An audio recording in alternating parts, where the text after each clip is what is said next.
अस्सलामुअलैकुम वरहमतुल्लाहि वबरकातुहू। सामिन इकराम, आज 3 ज़िलक़ादा है, 15 जून है और हमारी ख़बर का उन्वान है फ़्रांस से चलकर पाकिस्तान होते हुए थप्पड़ हिंदुस्तान पहुंच गया है। 24 घंटे पहले थप्पड़ हिंदुस्तान के सूबा राजस्थान में पहुंचा है, जहां कुशलगढ़ हलके से मेंबर असम्बली रमीला खाड़िया ने एक पुलिस वाले को ज़ोरदार थप्पड़ रसीद किया है।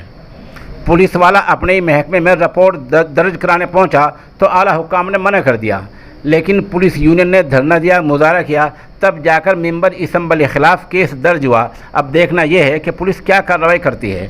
मामला असल में ये था कि मेंबर असम्बली रमीला खाड़िया का भतीजा मोटरसाइकिल पर कहीं जा रहा था। नाका लगा रखा था पुलिस ने उसको नाके पर रोकना चाहा तो रुकते ही वो आग बगौला हो गया और पुलिस वाले को नौकरी से निकालने की धमकी दे डाली।